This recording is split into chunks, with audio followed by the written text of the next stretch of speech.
Hi friends, welcome back to ಜಾನೋ ಜೈಸ್ kitchen. ನಿಮಗೇನಾದರೂ ನಮ್ಮ ಚಾನಲ್ ಇಷ್ಟ ಆಗಿದ್ದರೆ ಲೈಕ್ ಆ್ಯಂಡ್ ಸಬ್ಸ್ಕ್ರೈಬ್ ಮಾಡಿ. ಫೇಸ್ಬುಕ್ಕಲ್ಲಿ ನೋಡ್ತಾ ಇದ್ದರೆ ಫಾಲೋ ಮಾಡಿ.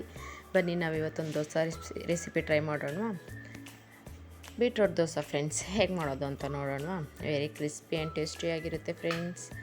ಹೇಗೆ ಮಾಡೋದು ಅಂತ ನೋಡೋಣ. ಮೊದಲಿಗೆ ಒಂದು ಜಾರ್ ತೊಗೊಳ್ಳಿ. ಅದಕ್ಕೆ ಒಂದು ಮೀಡಿಯಮ್ ಸೈಜ್ ಬೀಟ್ರೋಟ್ನ ಸಿಪ್ಪೆ ತೆಗೆದು ನೀಟಾಗಿ ತೊಳೆದು ಕಟ್ ಮಾಡಿಕೊಂಡು ಹಾಕ್ಕೊಳ್ಳಿ.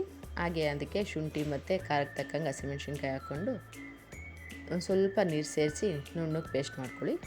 ಈಗ ರೆಡಿ ಇರೋ ದೋಸೆ ಹಿಟ್ಟಿಗೆ ಈ ಬೀಟ್ರೋಟ್ ಪೇಸ್ಟ್ನ ಹಾಕ್ಕೊಂಡು ನೀಟಾಗಿ ಮಿಕ್ಸ್ ಮಾಡ್ಕೊಳ್ಳಿ. ದೋಸೆ ಹಿಟ್ಟಿಗೆ ಮೊದಲೇ ಉಪ್ಪು ಹಾಕಿರೋದ್ರಿಂದ ನಾನು ಉಪ್ಪು ಸೇರಿಸ್ತಾ ಇಲ್ಲ. ನೀವು ದೋಸೆ ಹಿಟ್ಟಿಗೆ ಉಪ್ಪು ಸೇರಿಸಿಲ್ಲ ಅಂದರೆ ಉಪ್ಪು ಹಾಕ್ಕೊಳ್ಳಿ. ನೋಡಿ, ಈ ರೀತಿಯಾಗಿ ನೀಟಾಗಿ ಮಿಕ್ಸ್ ಮಾಡ್ಕೊಳ್ಳಿ. ಈಗ ಒಂದು ತವಾ ಬಿಸಿ ಇಟ್ಟು ಅದ್ರ ಮೇಲೆ 2 ಸೊಟ್ಟು ದೋಸೆ ಬೆಟರ್ ಹಾಕ್ಕೊಂಡು ತೆಳ್ಳಗೆ ಹಾಕ್ಕೊಳ್ಳಿ. ವೆರಿ ಕ್ರಿಸ್ಪಿಯಾಗಿ ಬರುತ್ತೆ ಇದು.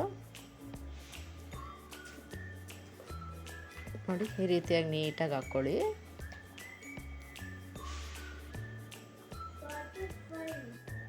ಈಗ ಮೇಲೆ 2 ಸ್ಪೂನ್ ಆಯಿಲ್ ಹಾಕ್ಕೊಳ್ಳಿ.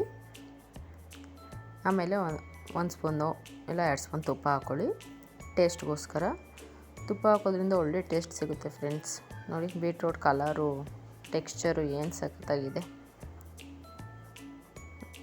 ವೆರಿ ಟೇಸ್ಟಿಯಾಗಿರುತ್ತೆ ಫ್ರೆಂಡ್ಸ್. ಮನೇಲಿ ಮಕ್ಳಿಗೆ ಮಾಡಿಕೊಡಿ, ತುಂಬ ಇಷ್ಟಪಟ್ಟು ತಿಂತಾರೆ. ಈಗ ಫ್ಲಿಪ್ ಓವರ್ ಮಾಡಿ ನೋಡಿ ಎಷ್ಟು ನೀಟಾಗಿ ಎದ್ದೇಳುತ್ತೆ. ಇನ್ನೊಂದು ಸೈಡನ್ನು ಕುಕ್ ಮಾಡ್ಕೊಳ್ಳಿ. ಕಲರ್ ನೋಡಿ ಫ್ರೆಂಡ್ಸ್, ಏನು ಸಖತ್ತಾಗಿದೆ ಬೀಟ್ರೋಟ್ ದೋಸೆದು. ವೆರಿ ಕ್ರಿಸ್ಪಿಯಾಗೂ ಕೂಡ ಇದೆ, ಹೆಂಚ್ಗೂ ಅಂಟೋದಿಲ್ಲ, ನೀಟಾಗಿ ಕೂಡ ಬರುತ್ತೆ. ದೋಸೆ ಹಿಟ್ಟು ರೆಡಿ ಇದ್ದರೆ ಇನ್ಸ್ಟೆಂಟಾಗಿ ಬೇಗನೆ ಮಾಡ್ಕೋಬೋದು. ವೆರಿ ಹೆಲ್ದಿ ಕೂಡ.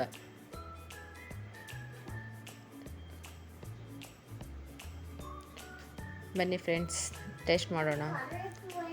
ರೆಡಿಯಾಗಿದೆ ಬೀಟ್ರೋಟ್ ದೋಸೆ. ಇದನ್ನು ಚಟ್ನಿ ಸಾಂಬಾರು ಜೊತೆ ಟೇಸ್ಟ್ ಮಾಡ್ಬೋದು. ನೋಡಿ ಫ್ರೆಂಡ್ಸ್, ಎಷ್ಟು ಕ್ರಿಸ್ಪಿಯಾಗಿದೆ. ನೀವು ಮನೇಲಿ ಒಂದ್ಸಲ ಟ್ರೈ ಮಾಡಿ ಹೇಗಾಗಿತ್ತು ಅಂತ ಕಮೆಂಟ್ ಮಾಡಿ ತಿಳಿಸಿ ಫ್ರೆಂಡ್ಸ್.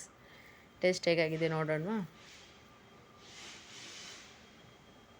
ಟೇಸ್ಟ್ ಮಾತ್ರ ಸೂಪರಾಗಿದೆ ಫ್ರೆಂಡ್ಸ್. ಬೀಟ್ರೋಟ್ನ ಸ್ವೀಟ್ನೆಸ್ಸು, ಆ ಸ್ಪೈಸಿ ಶುಂಠಿ ಫ್ಲೇವರು ಎಲ್ಲ ಸಖತ್ತಾಗಿದೆ.